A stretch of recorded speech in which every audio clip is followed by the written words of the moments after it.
මුලින්ම අපි pressure cooker එකට සූදුරු මහදුරු කරාඹු නැටි බේ ලීව්ස් එකතු කරගන්නවා. ඊට පස්සේ අපි ඒකට බීෆ් ග්‍රෑම් 500ක් වගේ එකතු කරලා රසානුව ලුණු එකතු කරගන්න ඕන. මෙතනදී අපි මතක තියාගන්න ඕන අපි වතුර වැඩිපුර එකතු කරන්න. මොකද අපිට බත් එක උයාගන්න මේ වතුර එක අවශ්‍ය වෙනවා. වතුර ටිකක් වැඩිපුර දාලා මේක විසිල් 5ක් වගේ යනකල් අපි ලිපේ තියාගන්න ඕන. මද ගින්දර වැඩි කරන්නත් එපා අඩු කරන්නත් එපා. ඊට පස්සේ අපි මේ හදාගන්නේ පේස්ට් එක. සුදු ලුණු, ඉඟුරු, අවු මිරිස් ඔක්කොම එකතු කරලා මේක හොඳට බ්ලෙන්ඩ් කරගන්න ඕන. මේ බ්ලෙන්ඩ් කරලා හදාගන්න පේස්ට් එකෙන් තමයි අපේ කෑම එක තවත් රසවත් වෙන්නේ. ඔයාලා ගොඩක් සැර කන්න නැති කෙනෙක් නම් අවු මිරිස් ටිකක් අඩුවෙන් එකතු කරන්න.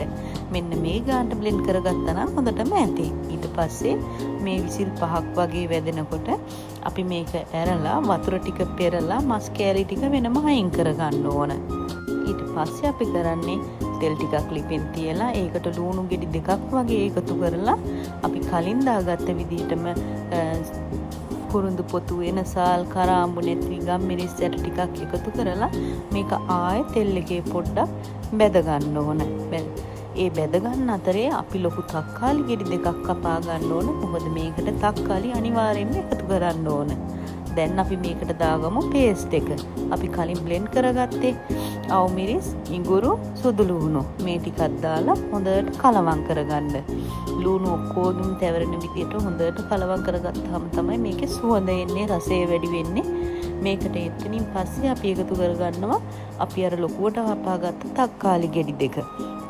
ලොකු තක්කාලි ගෙඩි දෙකක් එකතු කරලා ආපහු මේක හොඳට කලවම් කරන්න. කලවම් කරලා මේක තව පොඩ්ඩක් කලවම් කරලා අපි ඊළඟට මේකට එකතු කරනවා ලුණු.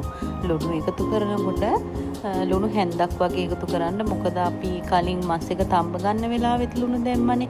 ඊට පස්සේ මේකට අපි දානවා තුණු පහ කුඩු හැන්දක්, මිරිස් කුඩු බොහොම පොඩි ප්‍රමාණයක්. කලින් අපි අවු මිරිස් බ්ලෙන්ඩ් කරලා තියාගෙන ඉන්න නිසා මිරිස් කුඩු වැඩි කරගන්න එපා. මිරිස් කුඩුත් දාලා මේක හොඳට කලවම් කරලා අපි ඊළඟට එකතු කරනවා තම්බලා අයින් කරගත්ත මස් ටික.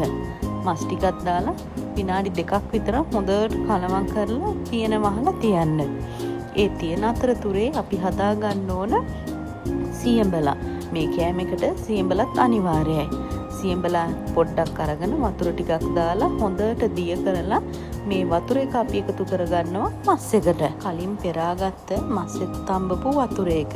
මේ වතුර එක දාලා දැන් ටිකක් වෙලා මස් එක ඉදෙන්න දෙන්න ඕන අර පේස්ට් එකත්